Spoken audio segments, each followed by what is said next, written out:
سبيل الدموع سبيل مريح تنهد يا صاحي كي تستريح۔ آج کی ہمارے اس کتاب کا جو عنوان ہے وہ بہت ہی پسندیدہ عنوان ہے اور ہر مسلمان کا یہ عنوان پسندیدہ ہونا چاہیے۔ عنوان یہ ہے کہ اللہ تبارک و تعالیٰ کی رحمت اور اس کا پیار اور اس کی محبت اپنے بندوں کے لیے کیسی ہوتی ہے۔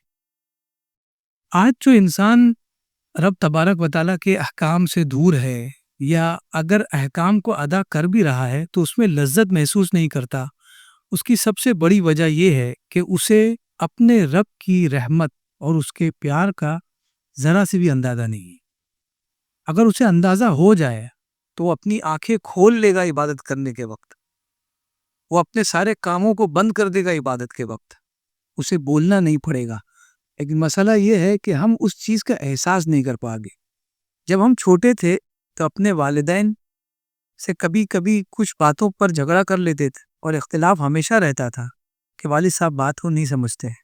جب ہم والد بنے تب ہمیں احساس ہوا کہ والد صاحب جو کہتے تھے وہ بالکل بہتر کہتے تھے، اور وہ جو ان کی ڈانٹ تھی وہ سب کچھ ہمارے لیے رحمت اور مہربانی تھی۔ اور سمجھ میں کب آیا؟ جب ہم خود باپ بنے تو یہ چیز کا احساس ہمیں بعد میں ہوا، لیکن جیسے ہی احساس ہوا ہم اپنے والد کے پیروں میں گر پڑے اور اللہ کا شکر ادا کیا کہ احساس اس وقت ہوا کہ ہمارے والد ہماری آنکھوں کے سامنے ہیں۔ اگر نہ ہوتے اور ہمیں احساس ہوتا تو ایک افسوس نہیں ہوتا بلکہ دو افسوس ہوتا کہ ہم نے ان کی بات کو وقت پر سمجھا نہیں، اور دوسرا افسوس یہ ہے کہ اب اس افسوس کو جتانے کے لیے وہ موجود نہیں۔ لیکن اللہ تبارک و تعالی ہر مثل و مثال سے پاک ہے اور حی و قیوم ہے۔ اسے موت نہیں آتی، اسے نیند نہیں آتی، وہ ہمیشہ اپنے بندوں کی نگرانی میں ہے، بندے اس کے ہمیشہ اس کی نگرانی میں ہے۔ یہ میرا رب ہے، جب بندے کی آنکھ کھل جائے وہ اپنا دکھڑا سنا سکتا ہے۔ تو آئیے ہم بات کرتے ہیں کہ کیسے میرا رب ہم سے محبت کرتا ہے، اور جب یہ پتہ چلے گا تب بندے کو لذت محسوس ہوگی عبادتوں میں، اور اسے پتہ چلے گا کہ اتنے سالوں کی عبادتیں بوجھ محسوس ہوتی تھی، اب جو زندگی بچی ہے اس میں جو عبادت کروں گا مزہ لے کر کروں گا۔ اور جب عبادت میں مزہ آ جائے تو اب بندے کے لیے اذان کی بھی ضرورت نہیں ہے، صرف وقت دیکھے اور وہ نماز کے لیے کھڑا ہو جائے۔ پیسہ اگر اتنا ہو گیا ہے کہ وہ زکوٰۃ دے تو اب اسے بتانا نہیں پڑے گا کہ دے دو، ورنہ یہی قیامت کے دن تمہارے گردن میں توق بنا کر ڈالا جائے گا، بلکہ وہ خوشی سے دے گا۔ وہ تو اس انتظار میں کہ کب سال ختم ہو تو میں زکوٰۃ نکالوں، وہ اسی انتظار میں ہے۔ اس کی وجہ یہ ہے کہ اسے احساس ہو چکا ہے، اور یہ احساس کسی کو کم عمری بھی ملتا ہے، کسی کو عمر گزر جانے کے بعد ملتا ہے، لیکن اگر دنیا میں مل گیا تو سمجھ لے یہ اللہ کی سب سے بڑی نعمت ہے۔ اللہ تبارک و تعالیٰ ارشاد فرماتا ہے، قل یا عبادی الذین اسرفوا علی انفسہم، اے محبوب میرے ان بندوں سے کہہ دے جنہوں نے اپنی جانوں پر ظلم کیا ہے، جنہوں نے گناہ کیا ہے، میری نافرمانی کی ہے، لا تقنطوا من رحمت اللہ، اللہ کی رحمت سے کبھی نا امید مت ہونا۔ اللہ تبارک و تعالیٰ کا خطاب ان بندوں سے ہے جو گنہگار ہیں، اور اپنے محبوب عظیم محبوب سے فرماتا ہے کہ میرے ان بندوں سے کہہ دے جو گنہگار ہے کہ انہیں میری رحمت سے نا امید ہونے کی ضرورت نہیں۔ وہ نیک نہیں ہے بلکہ گنہگار ہے، اور امید اسی کو دلائی جاتی ہے جو امید ہار چکا ہو، اور گنہگار ہی امید ہارتا۔ اور اس کے بعد احادیث کا ایک سمندر آپ دیکھیں گے جس میں اللہ تبارک و تعالیٰ نے کس طرح حوصلہ افزائی کی ہے بندوں کی کہ وہ گناہ کر لیں تو میں ان سے مخاطب ہوتا ہوں۔ اس سے بڑا کیا انعام ہے کہ اللہ تبارک و تعالیٰ بنفس نفیس اپنے بندوں سے مخاطب ہو رہا ہے، وہ بندے جو گنہگار ہیں، جو اپنے آپ کو مردہ سمجھتے ہیں، بے جان سمجھتے ہیں، وہ یہ سمجھتے ہیں کہ اب ساری راہیں مسدود ہو گئی ہیں، ہم دوبارہ لوٹ نہیں سکتے، لیکن ساری راہیں کھلی ہیں۔ اللہ تبارک و تعالیٰ فرما رہا ہے، گناہ تم نے میرا کیا، نافرمانی تم نے میری کی ہے، لیکن میں کہہ رہا ہوں توبہ کر لو، ہم بخش دوں گا۔ ایک حدیث مبارکہ میں اللہ کے رسول صلی اللہ علیہ وسلم ارشاد فرماتے ہیں کہ جب رات کا تہائی حصہ گزر جاتا، جب رات ہو جاتی ہے تو اللہ تبارک و تعالیٰ رات کا تہائی حصہ گزرنے دیتا ہے، جب رات کا 1/3 حصہ گزر جاتا ہے تو اللہ تبارک و تعالیٰ آسمان دنیا پر تشریف لاتا ہے. وہ آسمان جو دنیا سے قریب ہوتا ہے اپنی شان کے مطابق تشریف لاتا ہے اور اس کے بعد اپنے بندوں کو ندا دیتا ہے، حل من مستغفر، اے میرے بندوں کوئی ہے استغفار کرنے والا، حل من تائب، ہے کوئی توبہ کرنے والا کہ میں اس کی توبہ کو قبول کر لوں، حل من داعٍ، ہے کوئی دعا کرنے والا ضرورت مند جس کی میں دعا قبول کر دوں، اس کی ضرورت کو پورا کر دوں. یہ ندا دی جاتی ہے اللہ کی جانب سے حتی ینفجر الفجر، یہاں تک کہ فجر ہو جاتی ہے، صبح کی پو پھٹ جاتی ہے اور سورج طلوع ہو جاتا ہے. تب تک یہ اذان آتی، یہ آواز آتی رہتی ہے، اور یہ آواز شب قدر اور شب برات کی نہیں ہے، ہر رات. حدیث مبارکہ میں اللہ کے رسول صلی اللہ علیہ وسلم نے ارشاد فرمایا ہر رات 1/3 حصہ گزرنے کے بعد اللہ تبارک و تعالیٰ اپنے بندوں کو ندا لگاتا ہے. دوسری حدیث مبارکہ میں ہے کہ اللہ تبارک و تعالیٰ کا یہ فرمان ہے، اور فرمان ایسا عظیم فرمان، اپنی رحمت کا نمونہ بتایا اپنے بندوں کو کہ دیکھیے میری رحمت تمہارے لیے کیا ہے اور تم نے میرے لیے کیا کیا. اللہ تبارک و تعالیٰ قرآن مجید میں ارشاد فرماتا ہے من جاء بالحسنۃ فلہ 10 امثالہا، جو ایک نیکی کرے گا اس کے لیے 10 نیکی ہے، 10 ثواب ہے اس کے برابر. ومن جاء بالسیئۃ فلا یجزی الا مثلہا، اور جو ایک گناہ کرے گا اسے ایک ہی گناہ کا عذاب ملے، ایک ہی گناہ کا. وہم لا یظلمون، اور ان پر ظلم نہیں کیا جائے گا، زیادتی نہیں کیا جائے گی. مولا کریم یہ زیادتی کہاں ہے؟ یہ تو فضل ہے. انصاف تو یہ تھا کہ ایک نیکی کرے تو ایک ملے، ایک گناہ کرے تو ایک عذاب ملے، لیکن یہ تو انصاف نہیں، انصاف سے پڑھ کر فضل ہے کہ ایک نیکی کرے تو 10 نیکیوں کا ثواب ملے، اور ایک گناہ کرے تو صرف ایک ہی گناہ کا عذاب ملے. یہ تو نیکی، اس میں کہاں انصاف نظر آ رہا ہے؟ یہ تو انصاف سے بڑھ کر ہے. اور اللہ فرماتا ہے وَهُمْ لَا يُظْلَمُونَ، ان پر ظلم نہیں کیا جائے گا. ظلم تو دور دور تک نظر نہیں آ رہا، یہاں تو صرف فضل نظر آ رہے ہیں. اللہ کے رسول صلی اللہ علیہ وسلم ارشاد فرماتے ہیں حدیث مبارکہ میں کہ اللہ تبارک و تعالی ارشاد فرماتا ہے فرشتوں کو کہ اے فرشتوں، جب میرا بندہ نیکی کا ارادہ کرے، اذا ہم عبدی بالحسنہ، جب میرا بندہ کسی نیکی کا ارادہ کرے، فاکتبوہا حسنہ، تو ایک نیکی لکھ لیا کرو.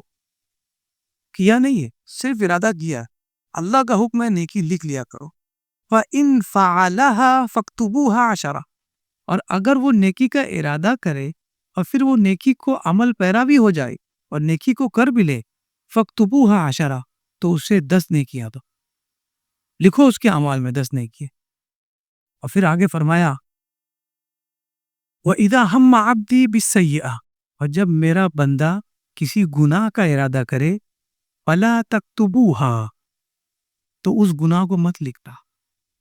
جب گناہ کا ارادہ کرے تو اس گناہ کو مت لکھنا.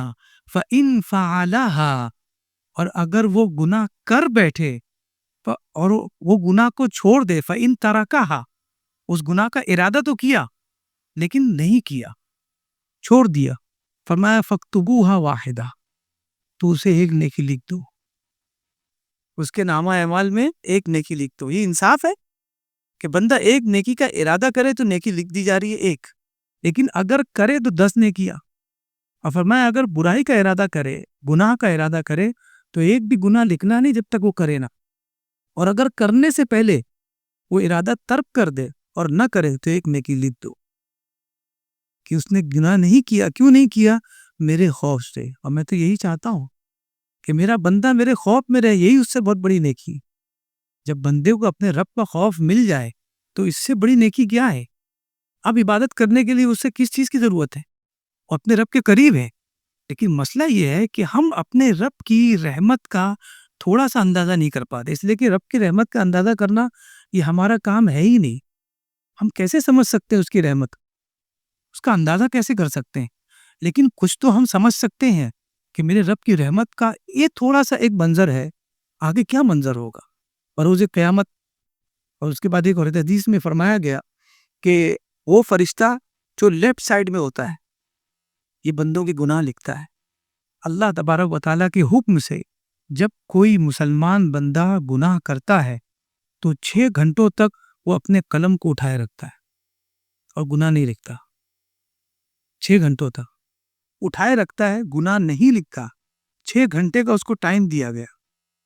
فَإِن نَدِمَ، تو اگر وہ ندامت کا اظہار کرے کہ میں نے جو کیا وہ گناہ تھا، میرے رب کی نافرمانی تھی جس نے مجھے پیدا کیا، کھلایا پلایا، میرے والدین جیسی نعمت تھی، میں نے اس کی نافرمانی کی، صرف ندامت 2 آنسو اگر اس کی آنکھوں سے نکل گئے، فرمایا کہ اب وہ گناہ نہیں لکھے جائیں، اور اگر اس نے گناہ کر بھی لیا تو ایک ہی گناہ لکھا جائے۔ اب آپ سوچئے کہ جب ہم رات میں سوتے ہیں تو کیا سوچ کے سوتے ہیں کہ صبح اٹھنا ہے؟ کسے پتا ہے کہ صبح ہماری ہوگی یا نہیں ہو، آنکھ کھلے گی یا نہیں کھلے گی؟ ہاں یہ ضرور پتا ہے کہ دن بھر ہزاروں کی تعداد میں گناہ کیا، اس زبان سے، وہ آنکھوں سے، وہ جسم کے ہر اعضاء سے ہم نے گناہ کیا ہے۔ تو رات کے وقت جب بستر پر آئے تو یہ سوچے کہ شاید ابھی بھی 6 گھنٹے میں کچھ منٹ باقی ہوں گے، اور میرا رب میرا منتظر ہے کہ میرا رب بندہ توبہ کر لے، اسے بخش دیا جائے گا۔ فرشتہ منتظر ہے قلم لے کر، حدیث مبارکہ کہ کب توبہ کرے گا تو اس کا نہ لکھا جائے۔ اس کے باوجود بھی اگر بندہ نادم نہ ہو تو سوچے کتنا بڑا محروم ہے، کتنا بڑا محروم ہے۔ ہو سکتا ہے کہ اسے اس بات کا احساس نہ ہو، یہ علم نہ ہو اسے کہ میرے رب کی رحمت کیا ہے۔ اب تو ہو گیا، اب تو پتہ چل گیا کہ میرا رب کتنا رحیم ہے، بخشنے والا ہے۔ تو جب بھی رات میں بستر پر جائے تو اپنے رب کی بارگاہ میں استغفار کرے کہ مولا گناہ ہو گئے، اب میں گنہگار بنتا ہوں، اور تو نے ہی مجھے مخاطب کر کے کہا تھا قل یا عبادی الذین اسرفوا علی انفسہم لا تقنطوا من رحمت اللہ۔ تو آج میں کہہ رہا ہوں کہ میں تیری رحمت سے نا امید نہیں ہوں، مجھے بخش دے۔ یقین مانیے آپ کا یہ کہنا ہے اللہ تبارک و تعالیٰ کی بخشش آئے، توبہ کرنے والے کی توبہ کو اللہ تبارک و تعالیٰ قبول فرماتا ہے۔ اور بندہ اگر یہ سوچتا ہے کہ میں نے بڑی بہادری کا کام کیا کہ میں نے توبہ کی، میں گناہوں سے پیچھے ہٹ گیا، تو یہ خام خیالی اسے ذہن سے نکال لینی چاہیے، اس لیے کہ وہ توبہ بعد میں کیا، پہلے توفیق توبہ کی اللہ نے دی۔ وہ توبہ بعد میں کرتا ہے، پہلے اللہ اسے توفیق دیتا ہے۔ ورنہ کس کی مجال ہے کہ وہ ایک چھوٹے سے گناہ سے بچ کے نکل جائے۔ آپ ذرا سوچئے، ایک چھوٹا سا گناہ آپ کے عمل میں ہے، آپ کتنے سال سے سوچ رہے ہیں کہ میں اسے چھوڑ دوں، نہیں کر پا رہے۔ اور ایک انسان ہے جو شراب نوشی کرتا ہے، عیاشیاں کرتا ہے، زنا میں ملوث ہے کئی سالوں سے، لیکن آپ اسے دیکھیں گے اس نے توبہ کر لی، اور آپ ایک بیڑی نہیں چھوڑ پائے، ایک سگریٹ نہیں چھوڑ پائے، گالی دینا نہیں چھوڑ پائے، اور وہ اتنا بڑا جرم چھوڑ دیا۔ اس سے پتہ چلتا ہے یہ بندے کی طاقت سے پرے ہے، یہ اگر رب چاہ لے تو بندے کو ہدایت دے دے گا۔ تو اب بندے کو کیا چاہیے کہ وہ اللہ کی ہدایت مانگے، اور جب جسے ہدایت مل جائے وہ سمجھ جائے کہ میں قسمت کا دھنی ہوں، مجھ سے بڑا قسمت والا نہیں ہے۔ تو جب بندہ گناہ کرے تو احساس کرے۔ حبشہ کے ایک صالح اور نیک انسان، ان کے پاس ایک شخص آیا، گنہگار بندہ، نوجوان آیا، اس نے کہا کہ حضرت مجھ سے بہت گناہ ہوا ہے۔ اسے بھی اندازہ نہیں تھا رب کی رحمت کا۔ اس نے کہا کہ بہت گناہ ہوا ہے، کیا رب تبارک و تعالیٰ معاف فرما دے گا؟ انہوں نے کہا بالکل، لو بلغت ذنوبک عنان السماء، اگر تمہارے گناہ زمین پر رکھے ہوئے ہو اور بڑھتے بڑھتے بڑھتے بڑھتے آسمان کی سطح سے لگ جائے، تب بھی اللہ تبارک و تعالیٰ اسے معاف فرما دے گا۔ یہ رحمت ہے اس کی، وہ رحمان ہے، اندازہ نہیں کر سکتے۔ انہوں نے کہا کہ تمہاری مغفرت فرما دے گا اللہ تبارک و تعالیٰ۔ وہ اتنا خوش ہوا کہ میں اتنا بڑا گناہ کر کے آیا تھا، اور اس گناہ کرنے کو میں نے سالوں لیے، اور یہاں 1 سیکنڈ کے اندر جب میں نے توبہ کی اللہ نے بخش دیا۔ اس نے شکریہ ادا کیا شیخ کا، اور وہ واپس ہونے لگا۔ کچھ دور گیا تھا کہ وہ واپس آیا، اور واپس آنے کے بعد اس نے اس شیخ سے پوچھا کہ شیخ صاحب ایک بات اور بتائیے۔ پوچھنا یہ ہے کہ جس وقت میں گناہ کر رہا تھا، کیا اس وقت میرا یہ محبوب خدا مجھے دیکھ رہا تھا؟ انہوں نے کہا کہ بالکل، اِنَّكَ فِي بِأَعْيُنِنَا۔ حضرت موسیٰ علیہ السلام سے اللہ تبارک و تعالیٰ نے فرمایا، ہر بندہ رب تبارک و تعالیٰ کے سرویلنس میں ہے، بے شک اللہ تبارک و تعالیٰ تمہیں دیکھ رہا تھا، صرف اس نے یہ سنا ہے اس کی جان قفس عنصری سے پرواز، اسی وقت اس نے آواز لگائی اور وہ جان دے دیا، اسی وقت اس پر موت طاری ہو گئی۔ مسئلہ پہلے کیا تھا کہ میرے گناہ بہت ہے، کیسے بخشش ہوگی؟ صرف یہ مسئلہ تھا کہ میری بخشش ہو جائے تاکہ مرنے کے بعد مجھے جنت ملے۔ جنت کا معاملہ کوئی حقیر نہیں ہے، جنت بہت عظیم چیز ہے، اس سے کوئی انکار نہیں ہے، لیکن اس سے کہیں زیادہ عظیم یہ ہے کہ جنت بنانے والے کی رحمت سے منسلک ہو جائے، اس کی محبت کو حاصل کر لے۔ تو پہلے معاملہ یہ تھا کہ جنت ملے گی یا نہیں ملے گی، لیکن جب اللہ تبارک و تعالیٰ نے اتنے بڑے گناہوں کو معاف کر دیا تو اب اس رب سے محبت ہو گئی، اور محبت یہ ہوئی کہ کتنا عظیم ہے، سالوں کے گناہوں کو سیکنڈ میں معاف کر دیا۔ آپ کے سالوں کے ہزاروں لاکھوں کے قرض ہو اور کوئی آپ کو معاف کر دے کہ جاؤ میں نے معاف کر دیا، آپ تو اس کے غلام بن جائیں گے، اور تمہارے رب نے تمہارے پہاڑوں جیسے گناہوں کو معاف کر دیا، تم غلام کب بنے؟ اب جب اسے یہ پتا چلا کہ میرے رب نے مجھے معاف کر دیا، اب اسے محبت ہو گئی، اب رب اس کا رب کے ساتھ ساتھ محبوب بھی ہو گیا اور یہ محب ہو گیا۔ اب اسے یہ فکر ہو گئی کہ جب میں گناہ کر رہا تھا کہیں وہ دیکھ تو نہیں رہا تھا، کیونکہ انسان گناہ تو کرتا ہے لیکن اپنے پسندیدہ لوگوں کے سامنے نہیں کرتا۔ لوگ سگریٹ پیتے ہیں لیکن اپنے والدین کے سامنے، بڑوں کے سامنے بھی گناہ کرتے ہیں، لیکن اپنے ماتحتوں سے، اپنے اوپر والوں سے جو مافوق ہوتے ہیں ان سے بچتے ہیں تاکہ ذلت محسوس نہ ہو۔ اب اس کا معاملہ یہ تھا کہ کہیں میرے رب نے مجھے دیکھ نہ لیا۔ جب اسے پتا چلا کہ تمہارے گناہوں کو معاف تو کر دیا ہے، لیکن معاف کرنے کے لیے پتا بھی تو چلنا چاہیے کہ کیا ہے کہ نہیں کیا، اور اسے پتا تھا۔ جب یہ پتا چلا ہے، اس نے اپنی زندگی سے بہتر اپنے رب کی ملاقات کو سمجھی اور اس کی جان قفس عنصری سے پرواز کر گئی۔ یہ بہت عظیم بات ہے کہ بندہ اپنے رب کی رحمت کو سمجھے، اور ہمیں چاہیے کہ رب کی رحمت کا اندازہ لگانے کی کوشش کرے کہ میرا رب کتنا رحیم ہے، کتنا کریم ہے۔ جب تک اس بات کو بندہ نہیں سمجھے گا، یقین مانیے آپ بوڑھے ہو جائیں گے لیکن عبادت آپ کے لیے بوجھ ہوگی۔ اگر عبادت کو آسانی سے کرنا ہے اور گناہوں سے آسانی سے نفرت پیدا کرنا ہے، اپنے رب کی رحمتوں کا ذکر کرتے رہے کہ کریم تو نے کتنا کرم کیا ہے۔ جب یہ احساس بندے کے اندر آ جائے گا، انشاءاللہ العزیز صرف دن ہی نہیں بلکہ اس کی رات بھی نورانی ہو جائے گی۔ اللہ تبارک و تعالیٰ کی بارگاہ میں دعا ہے کہ ہمیں کہنے سننے سے زیادہ اس پر عمل کی توفیق عطا فرما۔ وصلی اللہ تعالی علی خیر خلقہ محمد وعلی آلہ وصحبہ اجمعین برحمتک یا ارحم الراحمین۔